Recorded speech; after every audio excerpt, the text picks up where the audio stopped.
This morning, we are going to do a few chapters from 21 onwards, but I want to bring you back to this chapter. This is in chapter 17.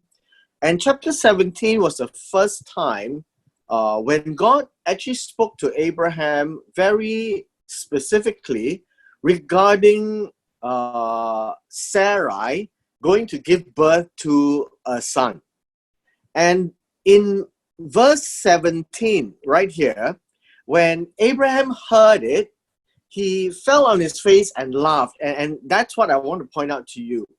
The word laugh, or he laughed, right here, is Yitzhak. Very similar to the Arabic word, Itzhak, right? Itzhak. Although we may have pronounced it as Ishak, but it's actually Itzhak. And so the Hebrew is Yitzhak, means he laughed. Now you need to bear this in mind because in the next chapter, we also saw, that's in Genesis chapter 18. Now Genesis 18 also have this, when God came to Abraham and said, I will return according to the time next year, right here, and that Sarah, your wife, shall have a son. And basically, Sarah was listening, and then Sarah laughed. Okay? Now, in both cases, Abraham laughed, Sarah laughed, but nobody wants to admit it. They said, I did not laugh. But actually, they laughed, right? That was the case, right? They laughed. It was important for us to actually see what we call the meaning of this verse. So that is where Isaac got his name, right? That was where Isaac got his name. And that means, the name of Isaac means he laughed, right? That's basically what it means. And now when you go to Genesis 21, and that's where the story comes together.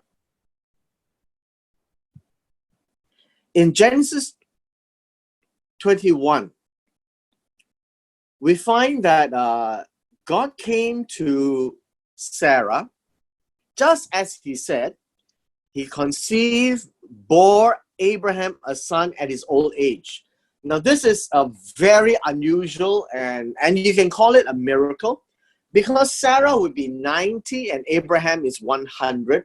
But she conceived and gave birth at the specific time which God has spoken to him and called his name Isaac or Yitzhak. Basically, that's the name that was given. And you remember names in Hebrew, and when you give names, it is to commemorate, to immortalize an event, an understanding, an idea, an action, right? And a character. And this one was to immortalize the fact that both Abraham and Sarah could not believe that God is going to give them a son at that age. Because in their culture, they don't think that can ever happen, where Sarah can ever give birth when she is 90 years old. Now, for Abraham to be 100 to have children, possible, but not with a wife of 90 years old. And so here it says Abraham was 100, and that means Sarah was 90. And Sarah said this, and this is important for us to watch. God has made me laugh. And all who hear will laugh with me. Who would have said to Abraham that Sarah would nurse children?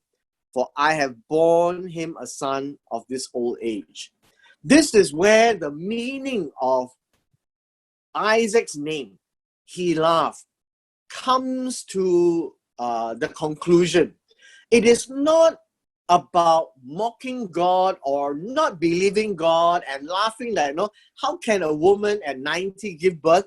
But actually, the conclusion of Isaac's name is that, yes, God made it happen. That at the age of 90, she had a son. And she had the last laugh. And she is absolutely happy with the presence of Isaac. And so this laughter is a laughter of joy, laughter of really unbelief. It's incredible. A laughter that overwhelmed her that she actually had a son. So remember last week I also mentioned to you when it happened to Abimelech, that the women could not bear children. In those days, bearing children is absolutely important to a woman. And at 90, and she can still bear a child, she would have been absolutely elated. And everyone, look at this verse, and everyone who hears her having children will also laugh. And this would be a laughter of rejoicing, an incredible admission that this must be of God. Now, this is basically what's happening with regards to the name of Isaac, right? So that's how we can actually appreciate names. As God gave this name, you should call him Isaac. So Isaac is also a name that God gave. And remember later on, even Jacob, right? And Jacob's name is Israel. And so now we can see that the patriarchs of Abraham, Isaac, and Jacob were all names very specifically given to commemorate a situation. And that's how important names are. Now, sadly, from verse 8 onwards, Sarah, being a woman, cannot help but cannot stand Hagar. This Hagar was a problem in her eyes. And so she said to Abraham, cast out this bondwoman.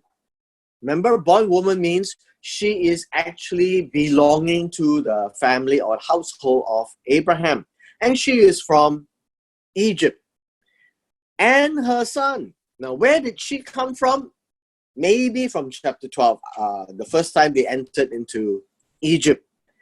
And then her son. There are two things here. The bondwoman wasn't so much a problem, but the son is the problem. And she is trying to make sure that the son shall not be heir with my son. That's Isaac. But this was not happy to Abraham's side. So remember, in the Hebrew expression, it's always in the eyes of somebody, right?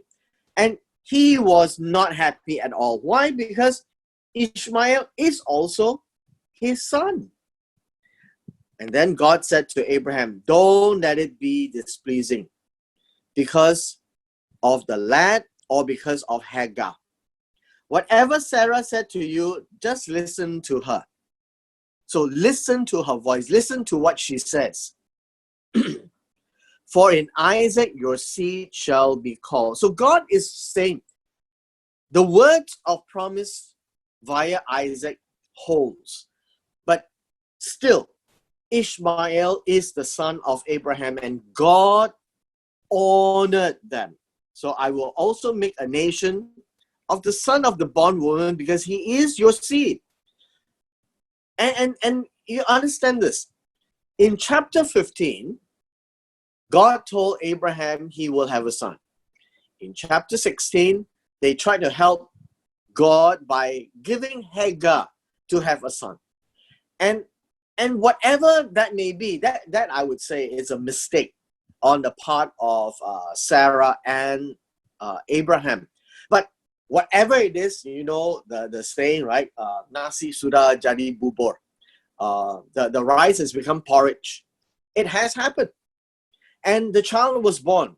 And the child has a name. Ishmael, meaning God hears. And so now God says, even though they may leave your household and they be set free, right? No longer a bondwoman, but they will be set free. God will look after them because Ishmael is still, nevertheless, the son of Abraham. So you need to memorize that and remember that.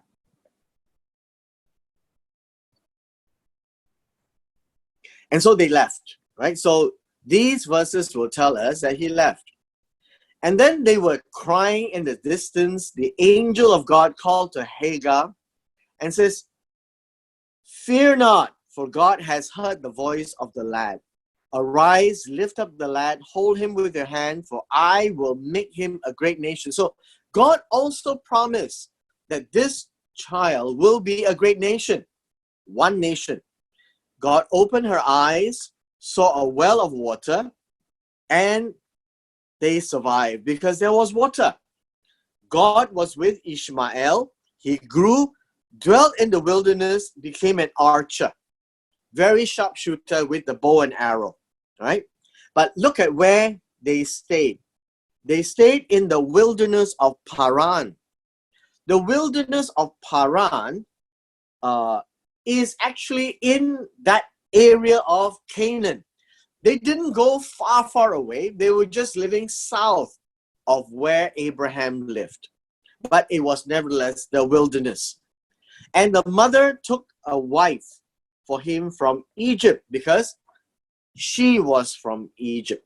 So all the time you would see that because Hagar was from Egypt, went to Egypt to look for a wife for him. When Isaac was of marriageable age,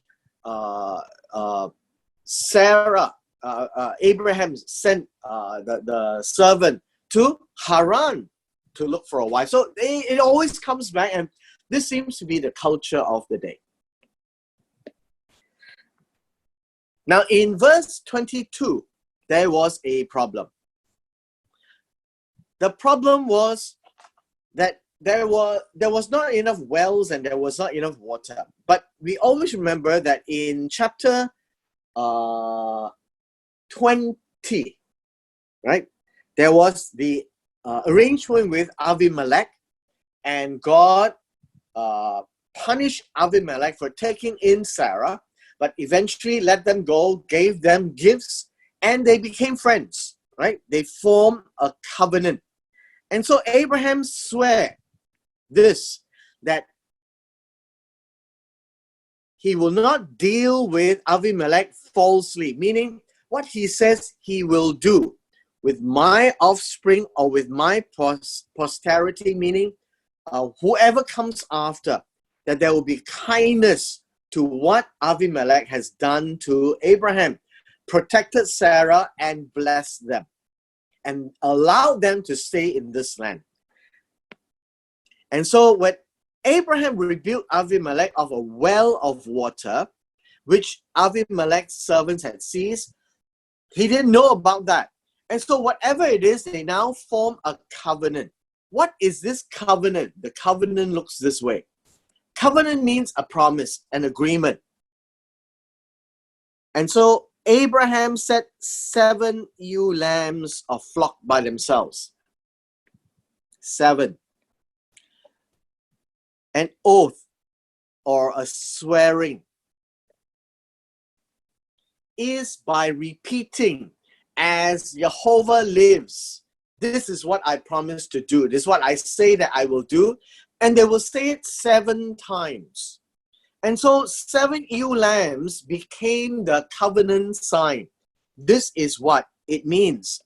Then Avimelech asked, what does this mean? 7 ewe lambs which you have set by themselves. All right. And Abraham says, why don't you take these 7 ewe lambs from my hand, that they will be my witness that I have dug this well. So what essentially Abraham is saying, that whatever the wells you all take. But now I have dug this well, and this well is an oath between you and I have given you 7 ewe lambs or 7 lambs, right? And you remember names? This is the name. The name of the well is Beersheba. So Be'er is well. Be'er is well. So let me write this down. Be'er is well. Shiva is 7. And basically he's saying that Beersheba is an agreement that I have with you, Avimelech, that this is my well, and I have given you 7 ewe lambs as a symbol. And 7, as you know in the Bible, is also the number of God that is complete. And that is the perfect number. And it references God's presence. And this is my well. And so the well is called Beersheba. Beersheba is the well of 7.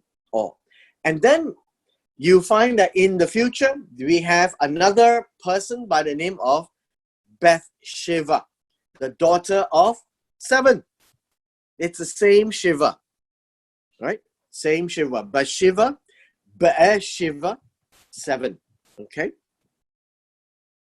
And this is significant because Beersheba becomes the southernmost point of the nation of Israel for the land.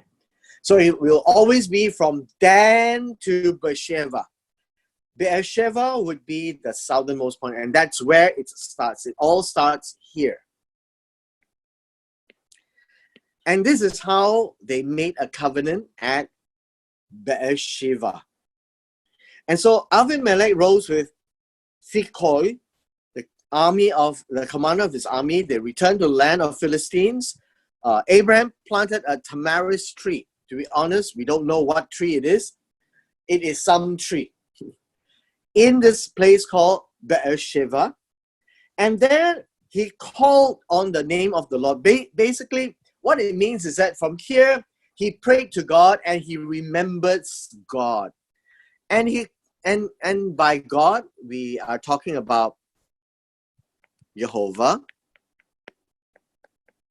And he calls him the everlasting God, which is El Olam. So it is Jehovah El Olam. This is another name of God because in chapter 17, verse 1, we have El Shaddai, right? The Almighty God, or my God who is mighty to destroy. El Olam would mean that Jehovah is the God of the ages. Of eternity, if you want to use the English, right? Of a long time. And that's what Olam means. Of the ages, of eternity, of a long time.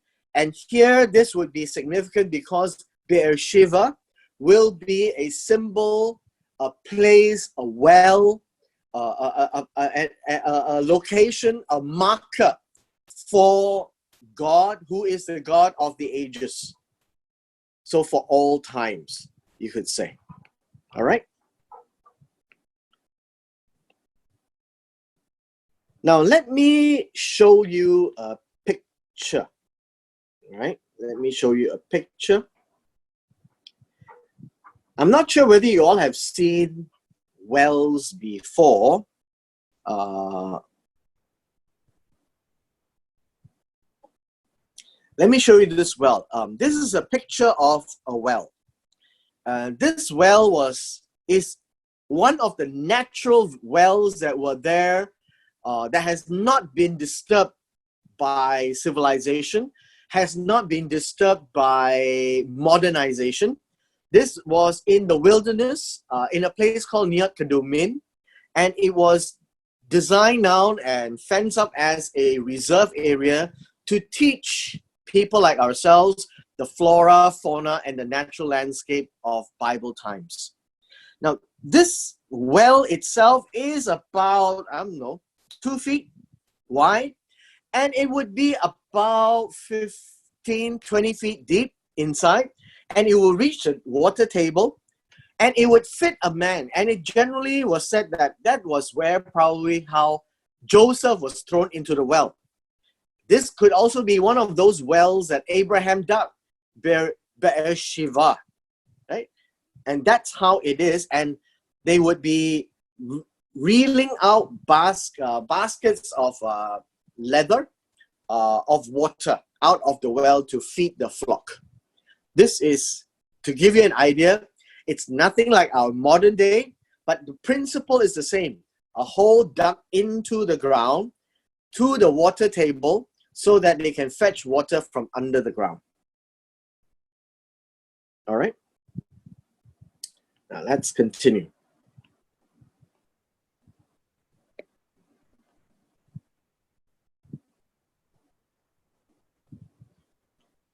Chapter 22. Chapter 22 is interesting because it now gives us a chance to talk about this particular event, the sacrifice of Isaac.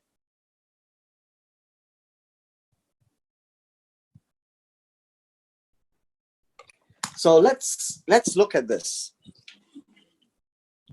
Chapter 22 is already a period of time, and Isaac would have grown up, right? So when you turn the pages from 20 to 21, 20 was when Isaac was born.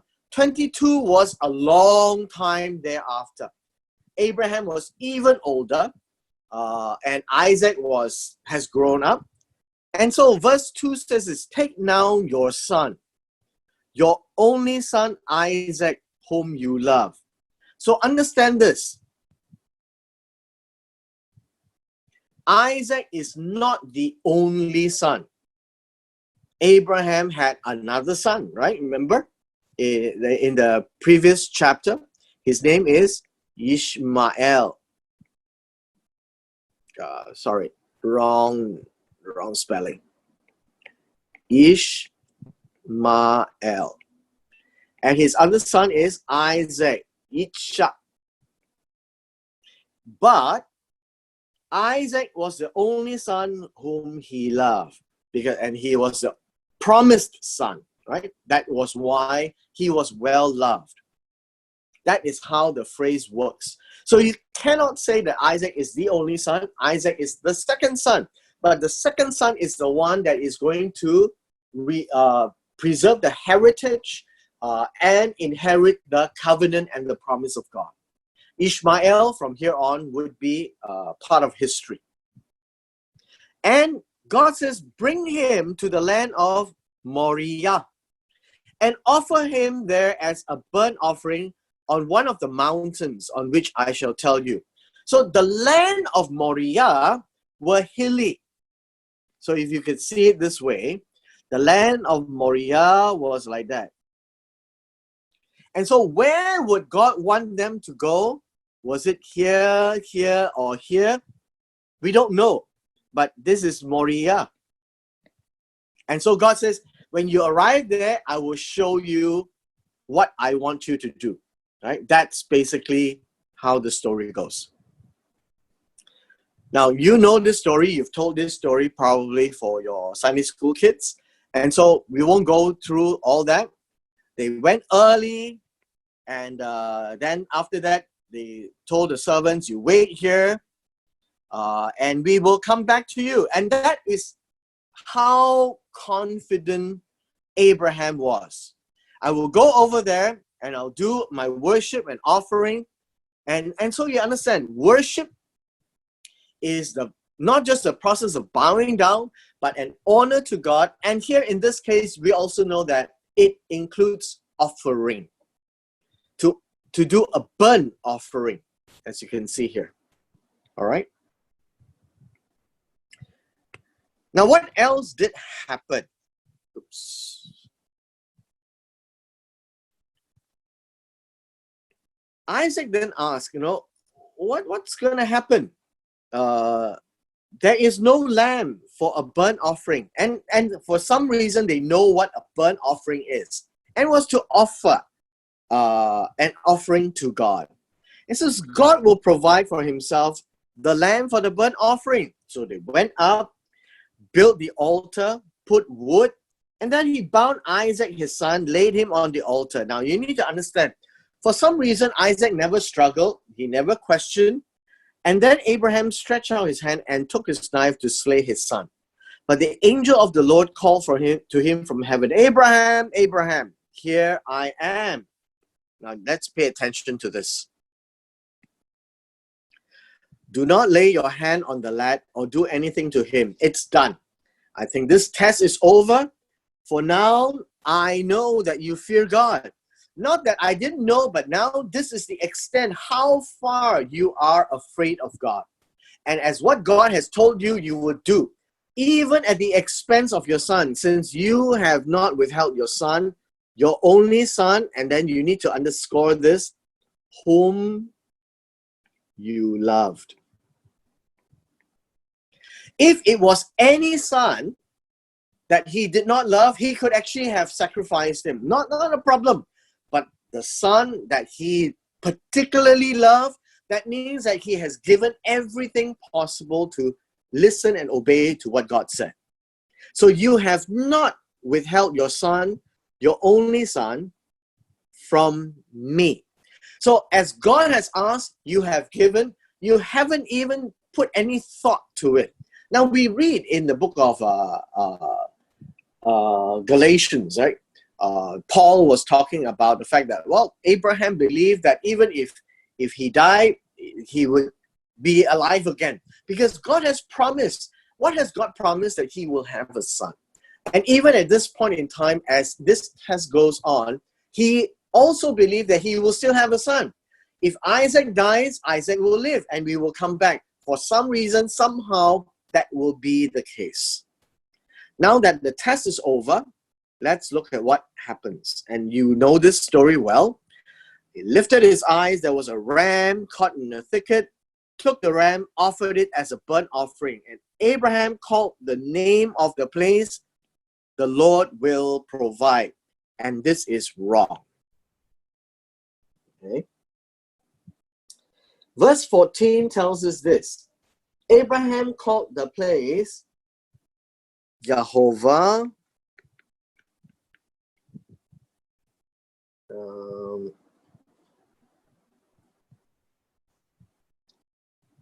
Yera'eh. Yera'eh.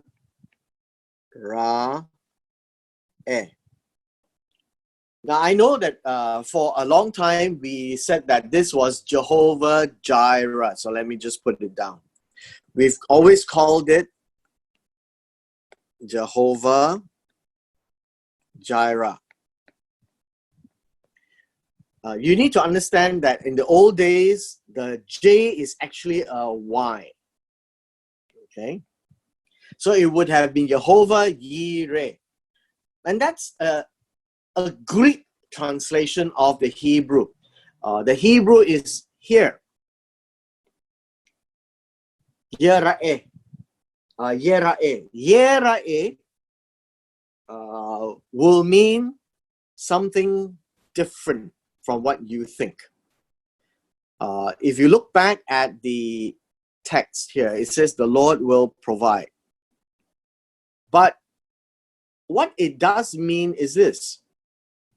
Yera'eh actually means he sees. That's what it means. He sees. Right? The Lord sees. So, Jehovah, he sees. Now, this is challenging to many people because the Bible that we have in the English says the Lord will provide. But I have just told you that it says the Lord sees. Because what has God seen? God has seen this. For now, I know that you fear God. since you have not withheld your son, your only son, from me. So this is with regards to that. And as he sees, he also sees the provision, right? The provision of a ram. And so God sees, God provides. And so you need to understand that this is the whole picture of the story. What did God see? It is not purely about the Lord will provide. So I'm not saying that it's not about the provision. I'm saying that the word Yereah literally means God sees the heart of Abraham. God sees, right, that he fears God. God sees that he has not withheld his son. And God seeing this, God provided the ram. That's basically what you can understand from this. So God is the God who provides. So by myself, I have sworn that you have done this thing and have not withheld your son, your only son, whom you love. And so God reiterates the blessing. I will bless you, multiply you, your descendants as the stars of heaven, as the sand which is on the shore, and your descendants shall possess the gate of their enemies. And in your seed, all the nations of the earth shall be blessed, because you have obeyed my voice. So Abraham returned and he went back to Beersheba. Okay? So understand that this story is very important because names are important. The names immortalize the event. And the Lord sees the heart of Abraham. The Lord sees that Abraham fears God. The Lord sees how far Abraham believed in God and did not withhold his son, the only son that he loved, from God. So the focus is not the provision of the lamb. The provision of the lamb was the response and the result of what God saw in Abraham. All right. The next is what I have mentioned to you.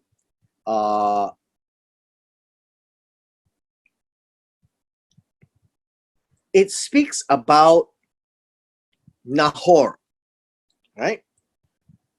Nahor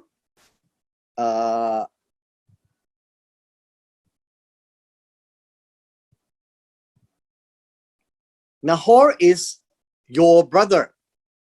Who is he talking about? Right? And now it came to pass that after these things, it was told to Abraham, saying, indeed, Milcah has also borne children to your brother Nahor. So remember, we have Terah, and then we have Abraham, we have Nahor, and then we have Haran, and Haran died. And then we have Sarah, the sister. Right? So Nahor and Abraham are brothers. And one of the daughters of Nahor is named Rebecca. All right? And this would be, how would you say? Rebecca would be the daughter of Bethuel, which would be the son of Nahor, and Rebecca would be the granddaughter of Nahor. Right? I think that would be a clearer picture. Okay. Now we go to the next chapter.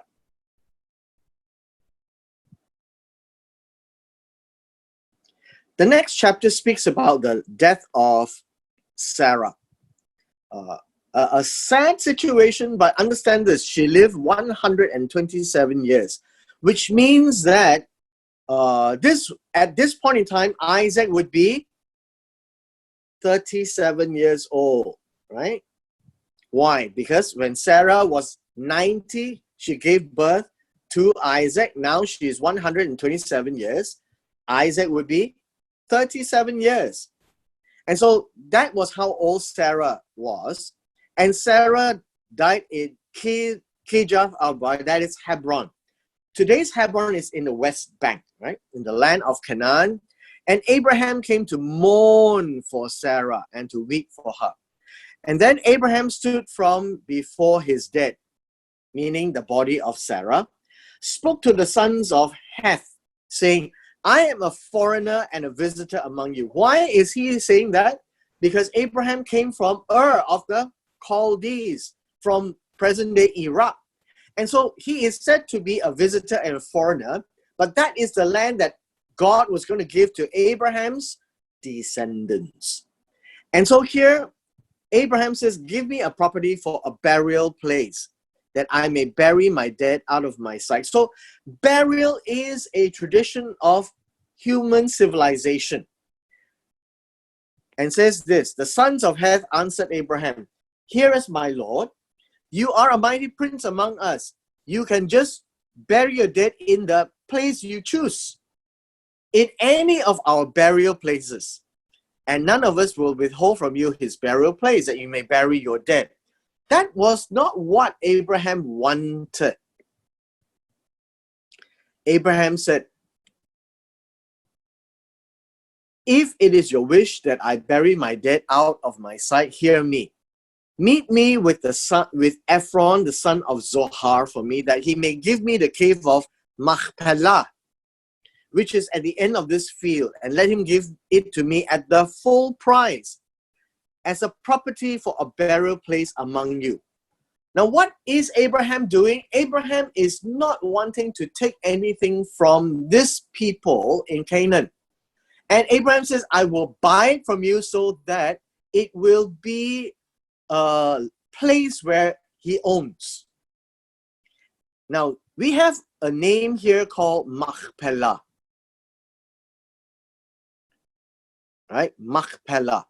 And the rest of it, you will see that it was a place where Abraham was going to use to bury. So what is Machpelah? It's a cave of Machpelah. And so the root word here is kapel or kapel, right? So basically it means that it is a makam that is kapel. Makam kapel. Makam is tomb, right? A burial place. Kapel is repeat.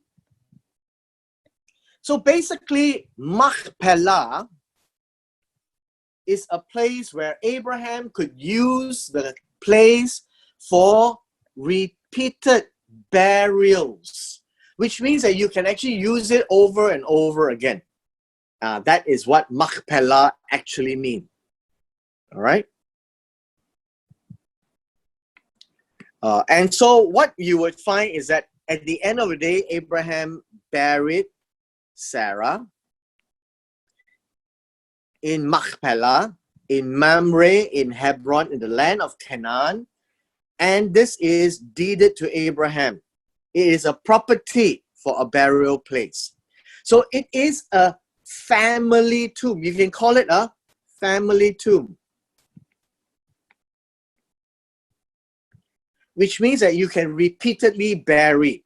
Now, in the story of Genesis, you find that it was a tomb for 6 persons. And so we have Abraham, Sarah, Abraham, right? Isaac, Rebecca, and then you have Leah and Jacob. So 6 of them. Rachel or Rachel was not buried in the tomb. And so now we have a clearer understanding that you see that whatever God has promised, God will do. And God tests. So if you look at these stories, God knows Abraham, but God still tests Abraham to know to what extent does he fear God. And you can see that his relationship, Abraham's relationship with God, from chapter 12 and now to chapter 23, has developed to such an extent that in chapter 22 of the offering of Isaac, that he was completely resigned to God, that he knows God as the absolute, true, and living God, and it doesn't matter what God says, and it doesn't matter whether he understood it or not. He believed that God will keep his word, and that if he has a descendant, he will have a descendant. Even if he dies now, so shall he live. So that is the kind of faith that Abraham has developed too. So knowing God will keep his word, fearing God, so that he would just do as God says. Don't ask any questions, and honor God as he knows God. And so now he honors the dead of Sarah, and he starts this family tomb in Machpelah. So let me end here by showing you a couple of pictures. This is Machpelah today. I was there in November. Machpelah is also a sacred place for the Muslims and the Jews. And so after all these wars, they have built a structure over what is Machpelah underneath. And there is a synagogue on one side and a mosque on the other side. And they have come to a very interesting understanding that in each other's religious days, they would open the partition and the entire place can be used by either the Muslims or the Jews. The reason is also partition is because on one side there are 3 or 4 tombs, on the other side there's 2 or 3 tombs, right? And so it's divided into that particular area.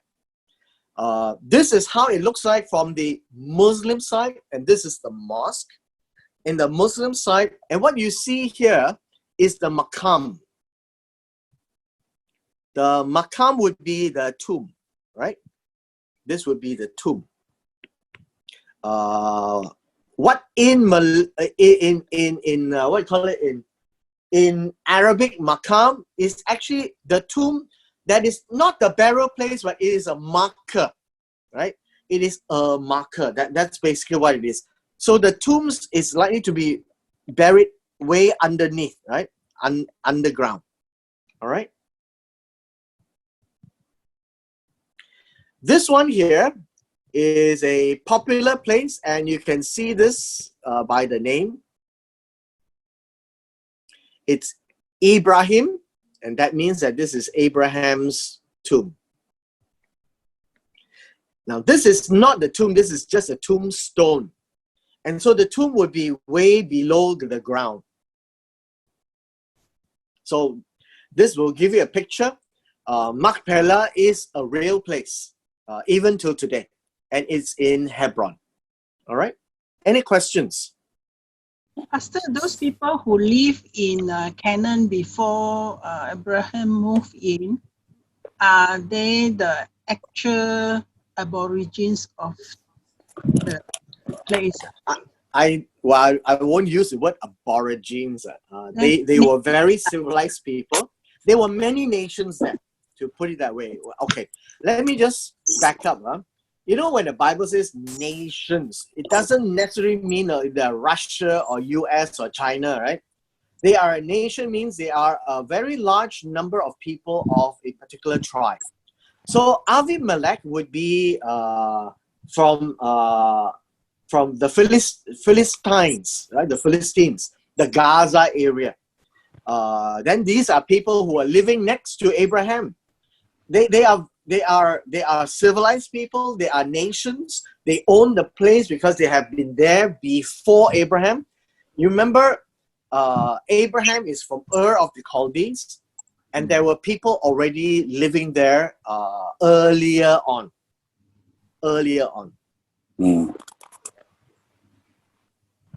Now, these are people, many of them are, eventually they gave up the belief in Jehovah. They worship other kinds of Canaanite gods. So that was what happened. Remember in chapter 20, they went to the Philistine area, and Abraham thought, oh, these are people who don't know God, don't know Jehovah. So pretend to be sister, brother, sister. And so that was how God intervened. But they actually knew God. They actually knew God. But not in the same way that Abraham knew him. Later on, you would also see the story of, remember we did Numbers, Balaam, right? They were all in that area on the east and west of the Jordan. So where are they now? They are no longer around. Philistines, maybe they may have, if they are still around, they are likely to have been intermarried and embedded into the current Arabs there. Because remember, after the Crusades and all those, they came to attack the place, the Ottoman Empire, they intermarried. So it's hard to figure out. The Edomites eventually were there as well. Hard to say. We probably think that they would probably have gone extinct.